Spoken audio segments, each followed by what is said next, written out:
I've always been told that Honda lawnmowers were excellent machines, and for the most part, I feel the same way. However, there is one part of them that I don't really care for, and that's the engine. Now don't get me wrong, I think these engines are excellent, but not every part of them is idiot-proof. These engines are well built and will last a long time, but if you're not ready for it, one small part could ruin your whole day.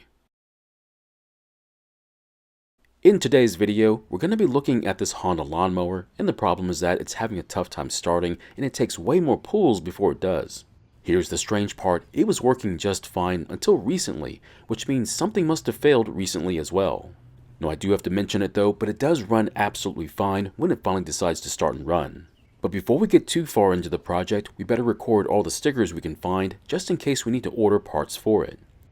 I also have to mention it, but this repair was filmed out of order and you'll be seeing this mower again soon, so don't be surprised. Before we tear into this engine, I'd always recommend at least checking the oil level to make sure the problem isn't related to the engine. Now the oil is not only clean, but also full too, so it's doubtful the engine is the problem. The gasoline is also the same gasoline that was in there before the problem ever showed up, so I'm pretty certain it's not related either. We'll then check the air filter after that, but yet again, by its condition, I don't think this is the problem either. But if you think there might be something wrong with the filter, try starting the engine without it, just don't use the mower without it installed. Now once the filter is out of the way, we can now see the choke flap, and that's when things start to make some sense. The choke flap is supposed to be fully closed to help start a cold engine. However, this one is partially open, which is why it's so tough to start. Now because this carb has an automatic choke, we'll need to get to it to see why it's not working like it should be. But after freeing the carb from the engine, we notice something interesting. The choke flap is now fully closed. This is what it should look like when closed, but this is what it was like when it was installed. Now the arm that moves the choke flap seems to be working like it should be, so I don't think that's the problem. But what about the choke control assembly that works the choke lever? Well, it turns out it too is operating just like it should be. So next, we're going to put the carb back onto the engine and see how it all works together and see if we can find out why this choke is not closing all the way. But without the air box, the bolts will not secure the carb to the engine, so we'll have to hold it in place. And as you can see, it's still not closing all the way. That can only mean that the thermal wax assembly must be the cause for this problem. For those that may not know, that assembly is what bypasses the choke while the engine is hot, since a hot engine does not need the extra fuel the choke is offering. And with the assembly off the engine, we find some debris sitting on part of the cooling fins, and it'd be a good idea to remove what we can. So this is the thermal wax assembly sitting in its pocket at the top of the engine. Now to better examine it, we better take it out of its pocket, but for some reason, this one seems to be stuck. I have had these be stubborn when taking them out, but this one is the worst one yet. So I guess it's going to stay in there for now while we try and figure out what's going on. But after putting the assembly back into place, you can see that the arm immediately moves when pressing it against it. What this means is that the stem in the middle of the thermal wax assembly is not retracting all the way, causing the choke to not fully close. Here's the problem though. This is just a theory, meaning I'm quite certain that it is the problem, but I can't be 100% sure. Now to test this theory out, I'm going to cut the stem down and then test it again. After cutting about 1/8 of an inch off the stem, I'll then put it back into place and then press the control assembly against it again. And with the stem where it should be, it's now able to fully close versus what it was like before. So I've got a crazy idea. Since we've gone this far, why not put the carb and air box back onto the engine and see how it works? And if it looks like it should work, why not try starting it and see if it starts a whole lot easier than before? So I understand that a lot of the viewers will probably say that I should probably replace the thermal wax assembly the moment I realized that it was sticking, and they are right. The only reason I'm choosing to do it this way is because I don't want to replace it with a cheap aftermarket part. That's because I want to replace it with an OEM quality part, which is several times the price, so I just want to be sure before I do replace it. And as you just saw, the choke flap was fully closed this time, so let's see how it starts up.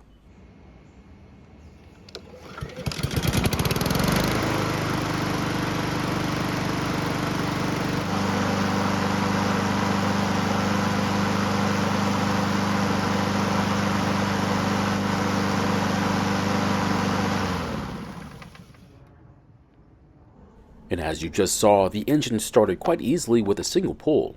So I let the engine run long enough to get it hot because I wanted to see if the choke would still completely open with part of the stem missing. And it looks like even with part of it missing, the choke is still able to fully open. Next, we'll let the engine cool down and see if the choke is going to get stuck again or if it's going to fully close. Unfortunately, it didn't fully close, which means the modifications we made to the stem is not going to work and we'll need to replace it. Now at first, I thought I would have to shell out all that money for a new OEM part until I remembered we have extra parts. If you don't have extra parts lying around, just be prepared to pay a surprising amount for an OEM part. Yes, I would like to buy a new part, but I'd gladly take a used OEM part over a cheap aftermarket one any day. And as you just saw, this engine's thermal wax assembly came out with no problems whatsoever. I don't know if you noticed it, but the stem on this one was flush with the end, which wasn't the case with the bad one. So what's the plan on getting the stuck one out then? Well, I finally decided to get smart and just use a different set of pliers to grab onto the stuck one, and this time it let go. This is when we find out why it was stuck. Turns out it was glued in place, which is not typical. What's interesting is that the markings on the stuck one don't match up with the markings on the extra part. Now I have to wonder if one of these two parts is an aftermarket one. Well, as far as I know, one of these does not work while the other one does, so I'm going to install the working one. I do have to mention this, but putting the carb and intake system back together can be a real pain. But it can be done using a lot of patience and even more persistence. And if that doesn't work out, I find the threat of having to pay someone else to fix it is an even better motivator. Just make sure not to forget to install every single spacer and gasket, otherwise the engine might surge once you get it running. And once the carb is back into place, not to mention the emissions hose, make sure the choke flap is fully closed. And if it is, we'll try starting it, that way we know we didn't mess something up.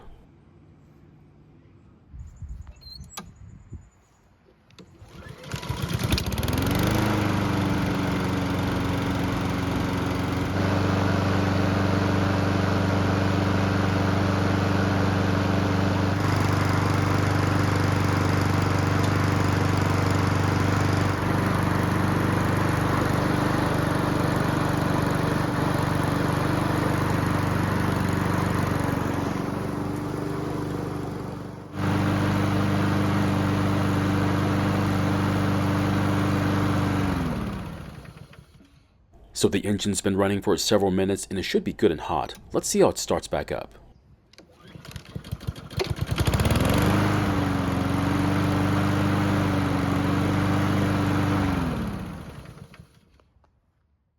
Well, it looks like this mower is now starting and running just as it should be, and it's unfortunate to say this, but it's now ready for sale. And that's the reason why this video was filmed out of sequence. Basically, this was not a planned video. However, I can't keep every mower I find and fix, otherwise I'd have a lot of mowers sitting around and not doing anything good. And as for this lawnmower, one tiny part was keeping it from easily starting, but that's the trade-off for not having to deal with a choke lever. So my question is, do you prefer an automatic choke system, whether this style or a different one from a different brand, or would you rather deal with a choke lever instead? Thank you for watching. I really do appreciate your time here. Please feel free to ask me any questions about this project or about your own projects, and I hope to see you in the next video.